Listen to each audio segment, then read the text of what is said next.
good? Okay. I don't need this, do I? Do I need this one? Okay. So, good morning, everybody. You all must be early risers. I am not. I teach in the afternoon, and I hated morning classes when I was in law school. And I will say that this makes my teachers, my professors who did the Socratic method in 8 a.m. classes seem particularly sadistic. So lucky for you, you don't have to deal with any of that, although if you're morning people, it might be okay with you. I am going to do my best to keep everyone interested and engaged and use this clicker as appropriate for the PowerPoint. Thank you all for being here this morning. I see a couple friendly faces or familiar faces. I was telling my former colleague that I had dreams of coming here and it being completely empty, and then I would just like go to the gym or something, but it is not empty. And so thank you for being here. Thank you to the staff of the City Club and back at the law school for making this happen today. The title of my talk is The Paradox of the Right to Contract, and I wrote a law review article that was published at the Seattle University Law Journal last year on this topic, and I'm happy to kind of share my thoughts with you about it. So it covers the idea or the concern and the legal issue presented came about as a result, it centers around non-compete agreements for workers who are paid what I refer to as nominal wages and the constitutional implications of those non-compete contracts. My research and writing began as a result of a case that was referred to the law clinic at the law school from legal aid. And it was a local woman who was sued by her employer. She was a home health aide, and she was earning less than $18,000 a year. She was the sole provider for her teenage daughter. She had a GED and relatively little training, just the training that was required to get the job assignment to do the work.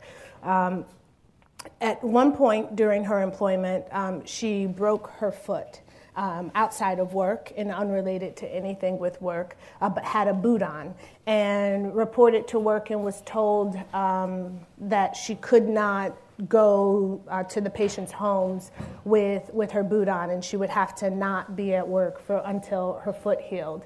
So that meant she was without the money that she would have normally earned for her work, for her wages, but also unable to do the one thing that she was qualified and certified to do.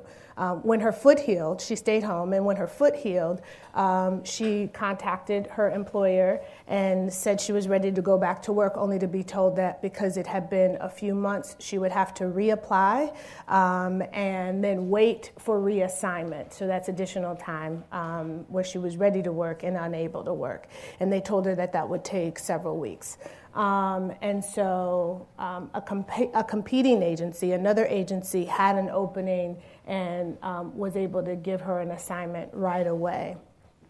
She took the assignment and received a suit in the mail about a year later, alleging that she had violated the non-compete agreement, and this is here locally, that she had violated the non-compete agreement, and the penalty or the liquidated damages for that violation amounted to the salary that she had earned for the preceding year. So just a little bit less than $18,000. How they created the agreement was basically however many clients you had, that's how you were paid, and however they deemed you to have, however many clients you had at the time that you violated was the amount of liquidated damages for for the breach.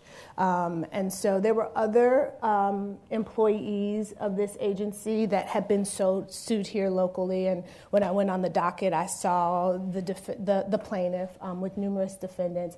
And a lot of the ladies had default judgment because they hadn't been represented, they hadn't responded to the complaint, and the local judges had entered default judgment after the requisite period of time.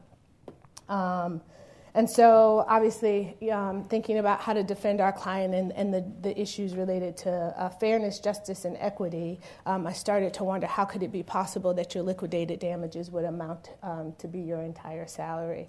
So that's just the background for how I got interested in this topic. But within a month or so of me taking the case with a couple of interns in the clinic, news broke about Jimmy John's, so this is a couple years ago now, right? Jimmy John's, and you guys may have heard this, has a requirement, but they're not enforcing it now. I'll tell you more about that later, that even their sandwich makers sign non-compete agreements. So the overview for today. So I want to just talk a little bit, very, very briefly, about what non-competes are and what the traditional uses are.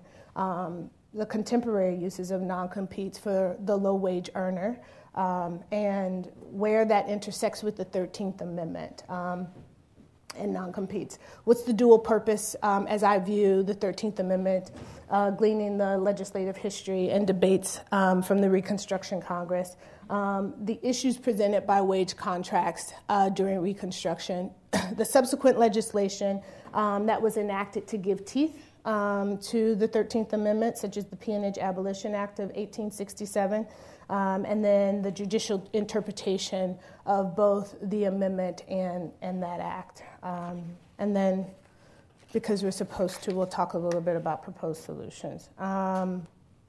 So traditional non-competes. So what are they? As I'm sure we all learned in law school or in subsequent practice, in jurisdictions where permissible, non-compete agreements or post-employment restrictive covenants are often signed by professional employees of a certain skill set, expertise, or with access to proprietary information.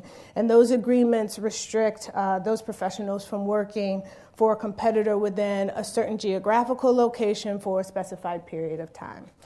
Nothing earth-shattering there. And similar to what I'll call traditional non-competes, Jimmy John's utilizes post-employment restrictive covenants requiring confidentiality and non-competition. Or regarding confidentiality and competition. And like standard non-competes, their agreements place time and geographical restrictions on a former employee's subsequent employment activities. So let's see. I hope it's big enough for most of you. Some in the back may have a little bit of difficulty. But as you can see from the highlighted text here, in the case of Jimmy John's, their agreement covers the first highlight 2 years after termination of employment, and then the second highlight within 3 miles of either the location, and this one happens to be in Illinois, or any other such franchise operated by Jimmy John's. Let's see. There we go. As a condition of their employment, Jimmy John's, of the hiring, Jimmy John's required their workers to agree to not have direct or indirect interest or perform any services for another business that generated 10% of its income from the making of sandwiches, right? So you might think Jimmy John's competitor was Subway. So, okay, fine, I work at Jimmy John's. I can't go work at a Subway within a 3-mile radius. No. You couldn't essentially go work at a pizza place if 10% of their business was made from calzones. You couldn't go work at the Middle Eastern place if 10% of their business was made from rolled sandwiches or pitas.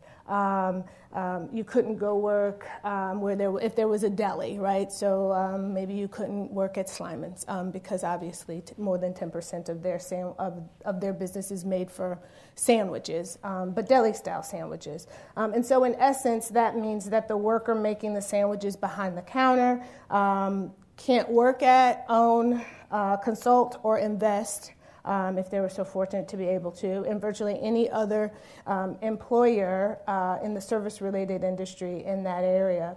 Interestingly enough, the agreement also precluded employment from working at any other Jimmy John's franchise, regardless of location, for 1 year after termination. So I have a sophomore in college. She would never work because she likes to spend my money. But if she did work while she was in college and she happened to work at Jimmy John's, perhaps she would be really very good at what she learns in St. Louis at the Jimmy John's franchise.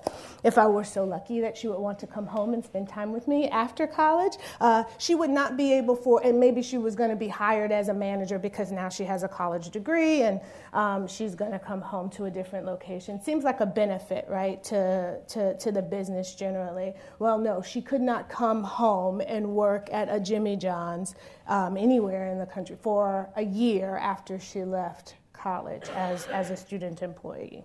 And so looking at the Jimmy John's case coupled with the ongoing litigation that we had with our home health aide client, a few things stuck out for me.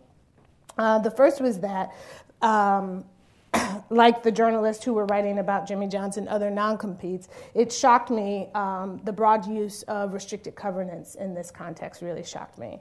And as I recall from my days as a student in employment law, such agreements were reserved really for mid to high-level professionals with access to proprietary information. I mean, maybe they don't have to be exactly high level, right? If you have the secret formula for Coca-Cola, right, it probably makes sense that you not go work at Pepsi. Or I guess they're both, it's either Coke or Pepsi, right? There's probably not many other places. So, and those agreements were focused on protecting a legitimate business interest, right? Like the formula for Pepsi of the employer. I've asked myself and a few others in the context of Jimmy John's, do we really believe that the art of making a sandwich the Jimmy John's way is that type of proprietary information? Someone posited for me, well, perhaps there's a secret mayonnaise sauce, but I'm like, well, I'm pretty sure it comes in a tub, that the worker wouldn't necessarily know all of the ingredients or the perfect mixture for. And so it's worth noting, though, that in late 2016, Jimmy John's agreed to not require employees situated in New York and Illinois because of proactive action taken by the attorney generals or the governors in those respective states, that they agreed to not enforce their non-compete agreements in those two states. They also agreed to pay a $100,000 fine to the state of Illinois, to the attorney general there. Interestingly enough, also, there were two female plaintiffs who kind of ripped the Band-Aid off of this on a proactive way in Illinois in 2015, and they were kicked out of court. The court said, well, if Jimmy John's hasn't tried to sue you, you really have you don't have standing quite yet. And so it took some response by the government in that state in order to get relief for the state, not relief for those individuals.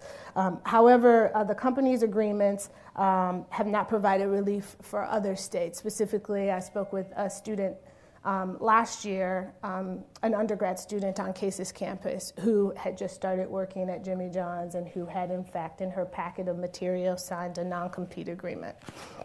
Let's see, what happened? Probably nothing. Okay. And so as to not leave you with the impression that this issue is solely limited to sandwich makers and home health aid workers, this breaks my heart. This slide is actually from the Nordstrom trunk show business, and I really, really liked Nordstrom until I found this out. So you should know that the data indicates that some 15% of college graduates and 14% of employees making $40,000 or less in 2016 had signed non-compete agreements. This includes pharmaceutical interns who presumably have no promise of employment after their internship is over. The clothing retail association, associates such as individuals who are seeking class action plaintiff status in Illinois against Nordstrom Trunk Show for precluding sales associates from working for another retailer within a year of their separation from the client. And in that case, it's Molly Dowell is the plaintiff's name. She was 23 years old, I think, had just left college and went to go work as a sales associate for the Trunk Show affiliate of Nordstrom.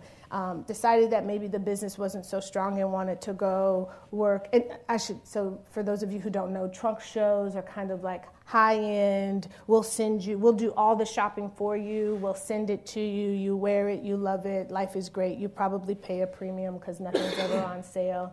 And I'm sure returning is a nightmare, but nonetheless, it's something that if you don't have time to shop, something that you can pay somebody else to do for you. And that was what she was doing. She wanted to not sell for them anymore and go sell children's clothing. And she affirmatively, because her father was a lawyer, she affirmatively asked Nordstrom if they would consider this children's clothing retailer to be a competitor, and they said, yes, we will enforce our agreement against you.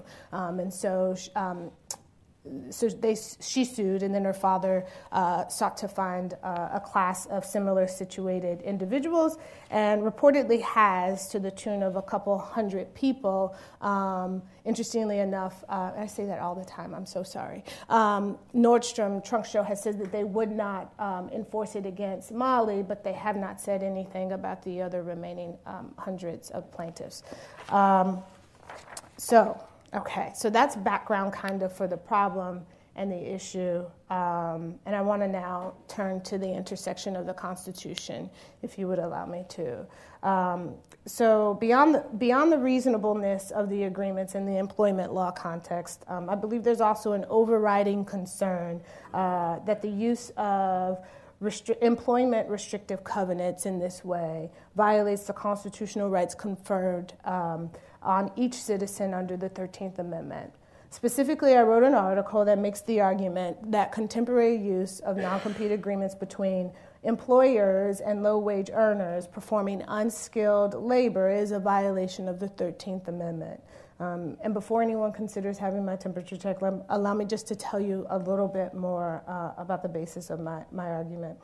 Conventional discourse around the 13th Amendment easily recognizes that the amendment abolished chattel slavery and involuntary servitude in the United States, unless and until those conditions are being exacted for the purposes of punishing a criminal.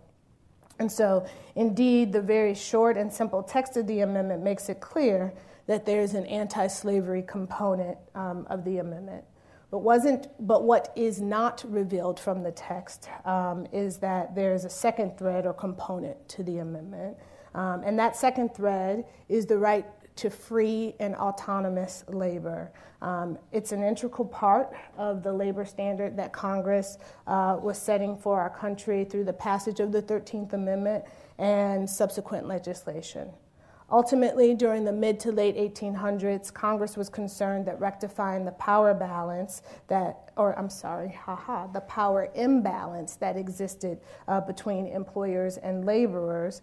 And they looked at, and if you look at the Reconstruction era debates in Congress, the subsequent legislation, and the related judicial opinions, they all provide a full picture of the types of conditions that were viewed by the nation's leaders as unconstitutional impediments to the establishment of fair and just labor relations. And so let me just show you a little bit. So for the purposes of my talk, I'd like to highlight what I consider to be 4 telltale signs that the expanded use of a non-compete agreement to low-wage earners would be of great concern to a Reconstruction Congress. But first, please allow me to give you a little bit more context. As I'm sure we can all agree, the end of race-based forced labor in America presented a few challenges. Indeed, the Reconstruction Congress sought to end inequitable labor practices in a very broad sense. Things were changing very quickly. And the inclusion of involuntary servitude was Congress's nod to its pro-labor constituents. The use of binding contracts between laborers and landowners was viewed as a way of both of declaring their personhood and protecting their newly conferred right to receive payment for their work. So in a very plain way, right, they're freed slaves who now have the ability to earn money. And as a way of ensuring that they would receive the money for their labor, the Freedmen's Bureau actually in Congress required that those individuals have contracts, that landowners or property owners or employers would have contracts between them and the workers. That's a pretty radical move, right? You go from not really being a person to being a person with legal authority to sign a contract. And so in many ways, that was viewed as a positive step. The paradox comes in the reality that then those contracts contained terms that really stripped away all of that personhood. And so, let's see, as detailed in my article, the oppressive terms and exploitative use of those contracts were viewed by freedmen and free labor proponents as simply slavery by another name. And while Congress supported the use of the contracts, they were not in favor of stripping the laborer of the rights conferred by the 13th Amendment. As an example of that, in the text of the debates from 1866, when Congress received word that the James River Farmers Compact had been executed, they were greatly concerned. The compact was essentially an agreement between the farmers on Turkey Island, Virginia, to set uniform wages and work requirements in such a way as to avoid competition amongst the landowners. So you'd say something like this: you work for me for a month, you get paid $1. You must be here, from 8 a.m. to 2 p.m. You must not be in the street being a vagrant. There were so many terms. You must not cause any issue or be disorderly in the community. And if you go work for somebody else, that was actually a crime. You could be arrested and imprisoned for it. And so Congress quickly rebuked the establishment of this pact as the continued degradation and oppression aimed at nullifying the constitutional amendment. So free labor. These types of attempts were seen as usurping the 13th Amendment, and it only seemed to solidify Congress's resolve to establish free labor in America. And although Lincoln had long been assassinated at this point, the Republican Congress was not deterred from its goal. It launched an investigation into the problems and progress with establishing free labor, and let's see here. There we go. And it passed legislation, most notably the Peonage Abolition Act of 1866, to provide teeth to the amendment. I consider these affirmative legislative acts to be another telltale sign. And the Anti-Peonage Act provided federal protection to free labor against infringement from either private individuals or state action. And the final telltale sign that I'd like to discuss with you in my formal remarks is the judicial interpretation of the 13th Amendment and the Peonage Abolition Act. Oh, wait, did I? I think I'm okay. We got pretty far without me having a glitz here. So the final telltale sign that I'd like to discuss, I said that. So from a group of 4 cases, a few major principles can be gleaned. The first is that free labor is not possible when workers are subjected to involuntary servitude. As defined by the Supreme Court in Clyde versus the United States, peonage, whether it is agreed upon by the parties or not, amounts to compulsory service and involuntary servitude. So many might say, well, my home health aide client signed the agreement. And she knowingly, there's no reason to believe that she didn't understand the terms of what she was signing. She knowingly signed that, and so she voluntarily entered into it. Client versus the United States would say you can't, even if the parties agree, compulsory or involuntary servitude service violates the 13th Amendment. The second principle that is found in the court's further explanation of how to identify peonage is that when when indebted workers are compelled to perform a service to satisfy a debt, right? So peonage equals compelled service of indebted workers to pay a debt. Essentially, in order to pay the liquidated damages, our client would have had to pick up another job in order, and all of, if her prior wage earnings were any indication of what she was likely to earn that year or the subsequent years close in time, she would be essentially working simply to pay that debt. Definition of peonage. And so then, let's see, the third principle found in Shaw versus Fisher declares that excessive penalties for breach of contracts are unconstitutional under the 13th Amendment when those penalties rise to slavery or peonage. In the case of our clinic client, the liquidated damages, right, means she would have owed her entire year's salary had she been found in breach of contract. And finally, in Pollock versus Williams, which is really a great case, and lots of research has been done around the meaning of Pollock versus Williams. The fourth principle that employees that must have the right to change employers is found. The court in that decision found that protecting the right provides essential power to employees in the establishment of a free and autonomous labor system.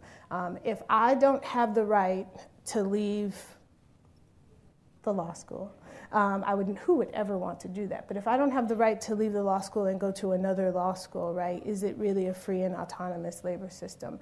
If I can't leave Jimmy John's to go work at Subway, let's just say it is the actual competitor that everybody has in mind as a low-wage worker at Jimmy John's, if I can't leave there and go work at Subway, what if the conditions at Jimmy John's are completely not conducive to the life that I want to live or my family needs or desires, right? What if Subway has a package that allows me to go to college and get reimbursed for some of that cost? Thinking about how the need for I guess greater competition and better services in the market might help employees have more power to affect change in the quality of employment. Is really the view of Pollock versus Williams, giving power to employees. So let's see.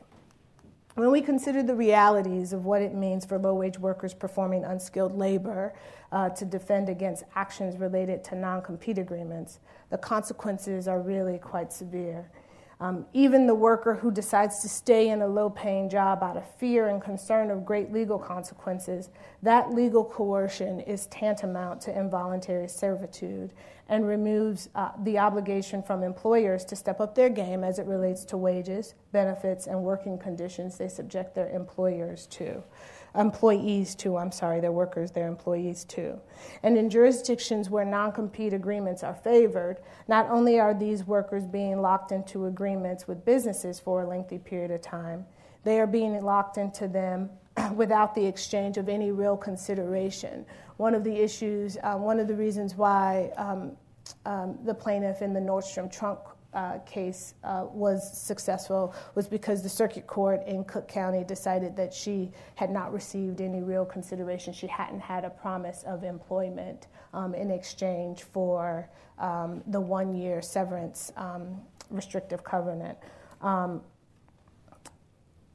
let's see. So sure, they have temporal and at-will employment, but the absence of any severance package or post-employment benefits means that it is extremely likely they will either seek employment doing the one thing. It is extremely likely that they will seek employment doing the one thing that their prior experience qualifies them for, thereby breaching the agreement. Or the other choice is to sit out of the job force for the length of time required by the contract, which undoubtedly puts them at risk for not being able to support themselves or their families. I don't think that that's what any of us would want. And so really they're faced with no choice at all. And those individuals who choose to seek employment are lucky enough to secure it, will likely find themselves at risk of being sued by their former employer, as our clinic client was. And as the court in Pollock recognized, she was fortunate enough to secure free legal services. The vast majority of low-wage earners who find themselves in that position will not be so lucky. And I should tell you a little bit about how that case ended up. So we had several pre-trials and set a trial date. And our students were ready to actually try the case to a jury. And in great fashion, for those of you who are litigators, we got a settlement offer that our client would not refuse. So she was able to pay, and I haven't said any names or any identifying information, so I'm going to share with you a little bit about that, but it amounted to like $5 a month over the course of 12 months, every month for 12 months. And she thought that was enough she was willing to take that risk as opposed to being found guilty by a jury, or liable, I do criminal law too, being liable in civil court for the $18,000, nearly $18,000 of liquidated damages. My students were devastated because they really thought that we had a solid argument. But of course, it was the client's choice to pay the $5, what amounted to $5 a month in structured payments over that period of time. So fortunately for workers in select jurisdictions, they won't find themselves in the situation that my client did. But there are others who share my outrage and recognize that the use of non-competes in this context is unjust. Interestingly enough, that has to be about the 10th time, huh? Legislators in New York and Massachusetts have bills pending to address this issue. But they've, as I mentioned in the Jimmy John's context in New York, they have proactively said that they would pursue action against any employer seeking to restrict the employment rights of what has been deemed or termed vulnerable employees, vulnerable workers. The state of Illinois passed legislation known as the Freedom to Work Act, and it's not the freedom to work in the way that we have grown accustomed to thinking about it. It's a very, very simple statute that basically says that any qualified worker, and in order to be a qualified worker, you make $13 an hour or minimum wage, whichever one is greater. And if that is your salary earning, then you cannot, under the law in Illinois, which was effective January 1st of this year, be required to sign a non-compete. End of statute. And so that legislative fix is helpful for individuals in Illinois, and I believe that's why the Jimmy John's case was precipitated by the Jimmy John's case and was very helpful to the plaintiff in the Nordstrom Trunk Show case.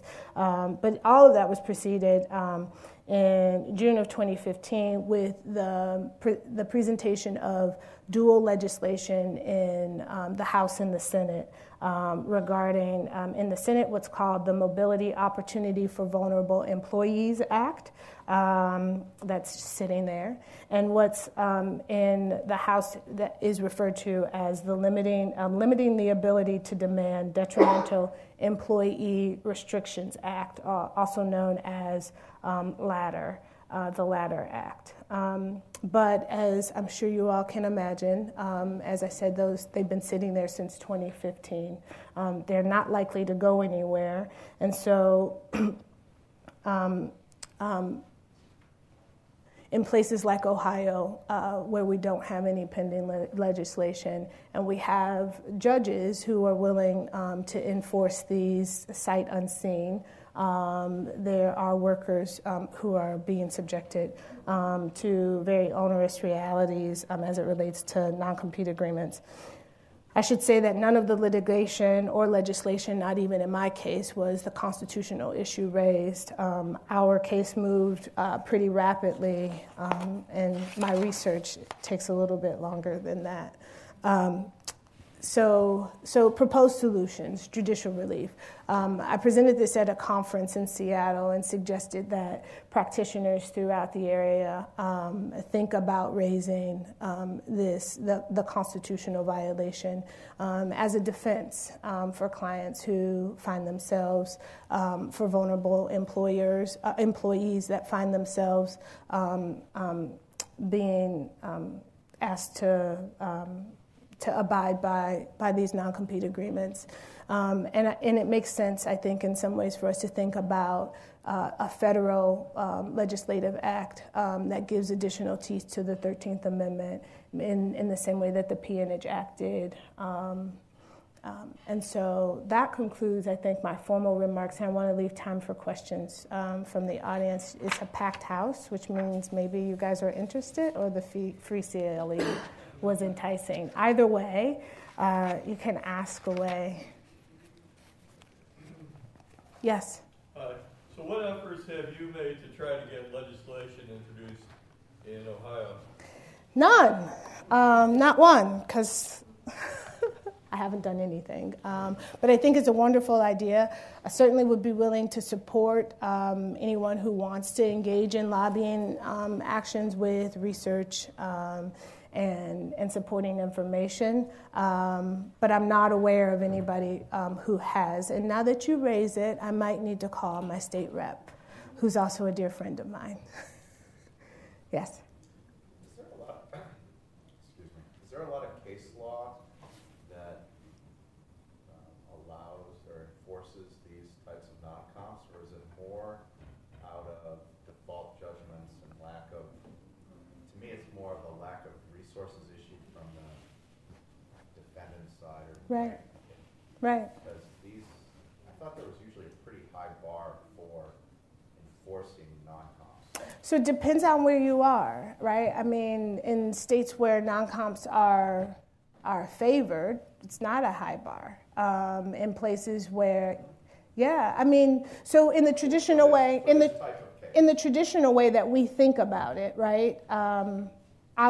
I would say, yes, your premise is absolutely right. But the reality is that if an individual has voluntarily signed an agreement, right, the terms of the agreement are really clear. I could be a yoga instructor, right, making very little money, but I can't go work at a studio that's 15 miles away from where the initial studio is. I don't know that many people are really thinking about whether or not that's an appropriate restrictive covenant, post-employment restrictive covenant.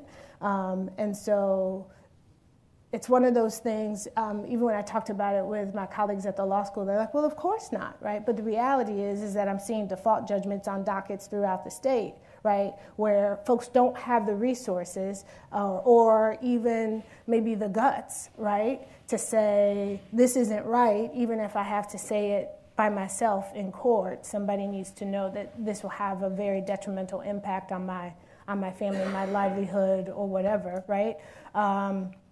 So, I raise the issue because it's a thing that most people are not thinking about in this way or talking about. I think I saw another. Yes? Yeah. By the way, there's not a high bar to not enforcing these in Cuyahoga County, right, because we've been through it, and not on a particularly high intellectual level either, on a lower level of case. And and we were, by the way, ruled out in pretrial on a motion, and really bothered me to this day because our client did not want to take it up on appeal.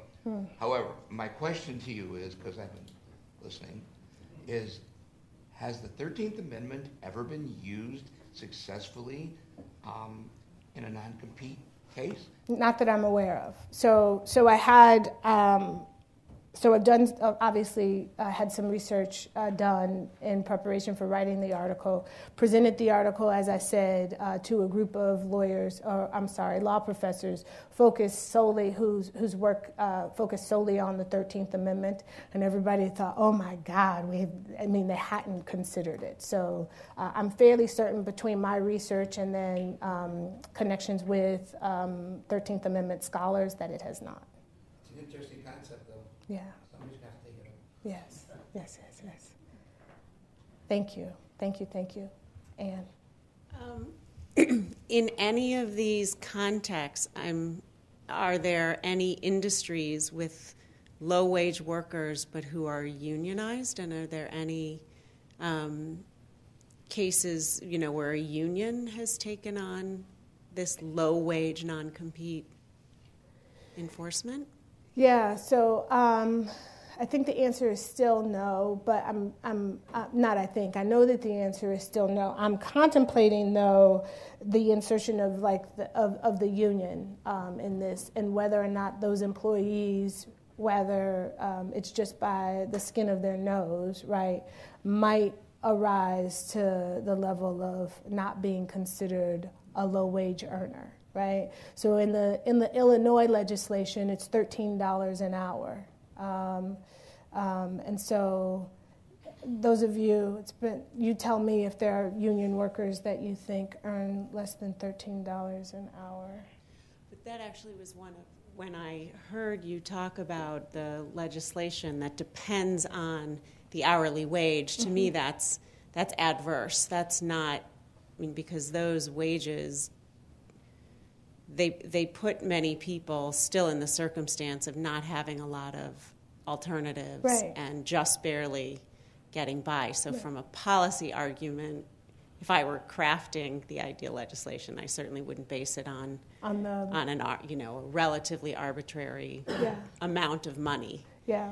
But with the federal minimum wage being less than $10 an hour now, right? I think for Illinois, they probably thought that they're being really creative and progressive with $13 an hour. Locally, there's this discussion about $15 hour minimum wage, and I think most business owners that's crazy talk to them, right? It'd be interesting to know how many of those business owners, though, would like for their employees to sign non-compete agreements, even though they're not making the $15 an hour wage.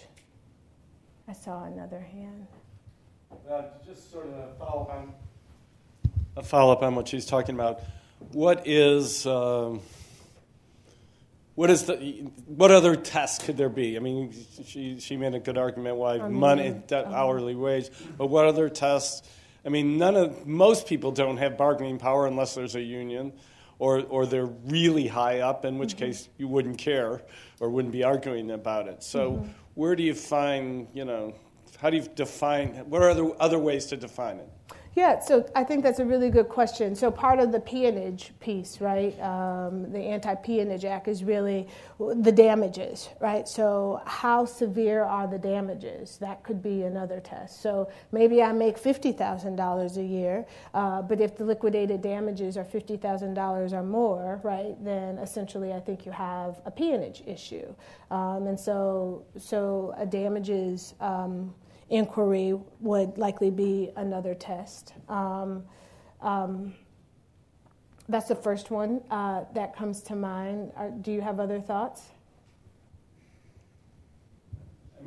This whole thing, until I read you were giving the talk, seems sort of crazy because I've had a lot of experience at the high end on these things.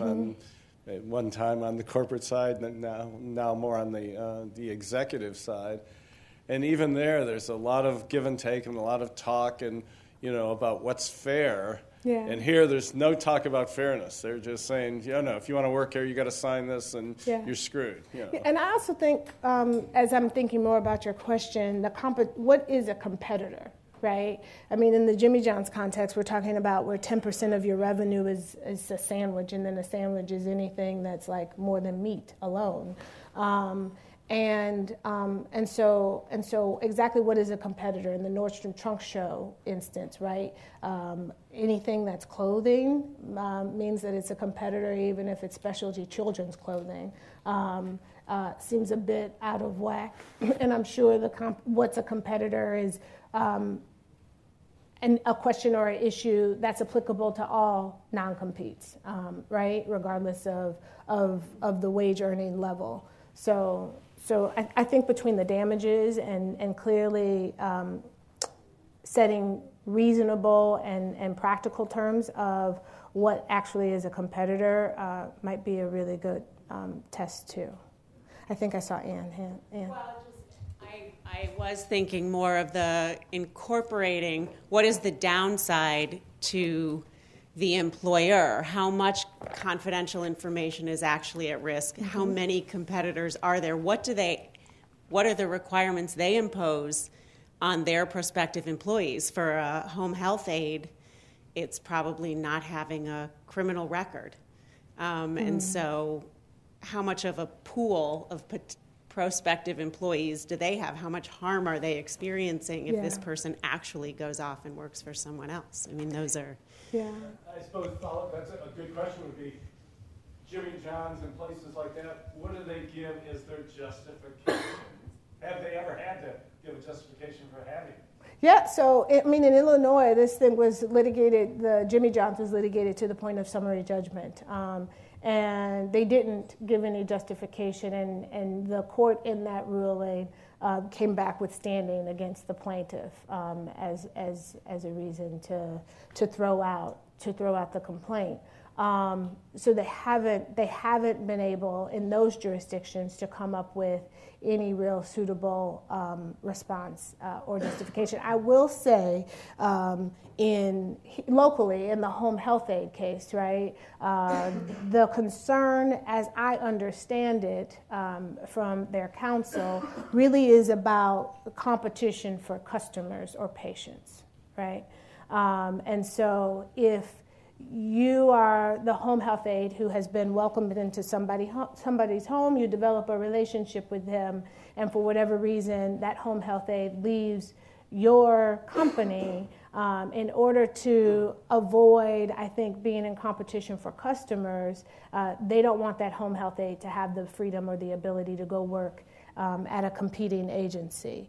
That's probably a real concern for them because the business is built on the relationship with that person, and maybe the customer will pay whatever the agency wants or desires to be paid, of course, within reasonableness, right? Provided that they are able to keep that connection and that relationship with the person that they trust in their home, who's willing to give them the care that they need or the company that they need.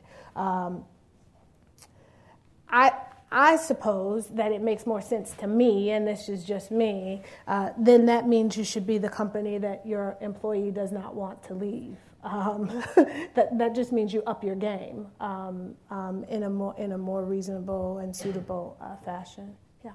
Well, I just think it's a much easier. That's easier to me. You just say you won't take clients if you leave the employment. I think that these are just form agreements. They're seeing what'll stick. Yeah. And you're saying that these aren't. You don't see opinions on them because I don't think a company with something like a Jimmy John's or something like that will ever litigate this because they're going to lose. Well, the home health aide in Ohio will litigate it. That agency will litigate it, and but they get to a point where there's such a nominal settlement. It sounds like that it's more of an act. It's more of the threat, and the employee isn't sophisticated enough to say this is an overreaching. Non-comp. So the lawyer said to my students, and this is what made them incensed and outraged, was they wanted to send a message to the other home health aide workers. So in some ways, yes, $18,000 may seem nominal to us. Obviously, it's an extreme sacrifice to our client. If you have more than one client, there was a woman who got default judgment as I was researching. $36,000 was her default judgment. I would think even those liquidated damages claims wouldn't satisfy liquidated damages test For because their- they're excessive. But they're in default. But they're default. Because they're not getting lawyers. This, to me, is more of an issue of It can access be to legal services. Well, it's not even just, I mean, it is certainly that. It's an access to legal services, right? But if you are already, if the coercion, the legal coercion prevents an individual from feeling as if they have the rights or the abilities to obtain, right, the relief that they need from the courts, then the agreement in and of itself has done exactly what we wouldn't want it to do. And that's really the problem that I see, is that, yes, our client was lucky and fortunate enough to have our services, right? But there were 7 others on the docket that did not have our services. And the aim and the purpose of the employer was to send a message to their employees.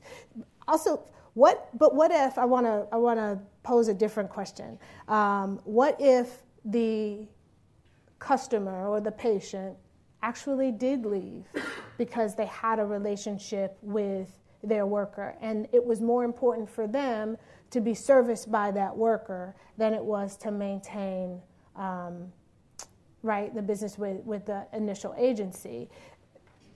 Shouldn't the customer in some ways have a right to also, I mean, in some ways you're restricting not only the worker, but you're also restricting the patients and the customers too. Like you're stuck with me no matter what, because you'll never get that worker again, at least for 2 years, right? But not pushing clients or customers is a more reasonable restriction than having a non-comp in this area of service. I mean, the non-comp in this is just, to me, it's overreaching. And I just can't imagine a court would ever enforce that other than through the default judgment, Default. Yeah. avenue. Well, maybe we'll be bold enough to test it next time. Well, but that's, unfortunately, your client didn't want to go through Yeah, with it and because it's they her got choice. a really Yeah. good result that Yeah. allowed it to stop, so they didn't have to go to court for Right. 4 days and go through that pain. Right. Can we just come up here, Ray, because that gentleman has spoken, and then we'll go back. Thank you. I was going to say, I think one of the unintended consequences of places like Jimmy John's enforcing these is I do a lot of employee stuff, and we get employees that come to us with employers threatening to enforce these. And we just had one where, it turns out that turned into a nationwide collective action against the employer because they weren't paying their people properly. And I know of other cases where that happened, where the employees would have never sought out legal advice had they not been threatened, and then turns out to bite the employer real hard, and they wish they hadn't done that. So I think that's an unintended consequence that they don't think about when they're going after these poor people for, Right. I guess in Nordstrom Trunk Show, that's exactly what happened, right? The young, recent college grad signed it, wanted to change. They had no idea that her father was a lawyer, right? And now they have a class action lawsuit that they need to defend, even though they've let her out of the case. What was the claims of the class action? Essentially, that the contract should be void because it violated the Illinois statute that was passed January 1st of 2017. Yeah, that's the short of it. But I think yes, that gentleman. Yeah, I would take issue with the fact that people aren't affected by these non-competes, because in the case that we had, that our client didn't want to appeal and we got summaried out, the employer threatened and was going to go through with a jury trial on their counterclaim, and our client could not seek work. They threatened to foreclose on her house, and she was really afraid. Fortunately, she had good lawyers and we took care of it. Yeah. But what if she didn't? Right. Right, right. I mean, that's the other thing, too, is, you know, those of us who are involved in litigation, we're like, well, you know, just take it to the courts and let's see what happens. But the reality really is that these individuals have bills to pay. They have, in the case of our client, she had a teenage daughter that she was responsible for. And so it's not just, you know, maybe I'll tough it out and live on a friend's couch. There are needs that have to be met. Of financial obligations that have to be met, and taking huge risks. I think for most of these employees won't make a lot of sense. But when I think about, you know, University Circle where I am, there's a Jimmy John's there. Essentially, right, if you work at that Jimmy John's as a student and say things go haywire, or for whatever reason they won't give you time off during finals and you decide to quit, right? If it's next semester you want to work someplace else, you can't go work at that Subway, you can't go work at that Panera, you can't go work at the Chipotle, the Potbelly. I mean, everything around there. You can't go work up the street at Mama Santos. There's calzones there, right? Everything around you, I guess you go work at the bookstore. I don't know that they have the capacity to employ every disaffected Jimmy John's worker, right? So, other thoughts or questions? I know it seems probably very basic, and in some ways like, well, this just doesn't make sense and nobody will ever be harmed by it. I raised the issues and the examples today to show you guys that people actually are harmed by this.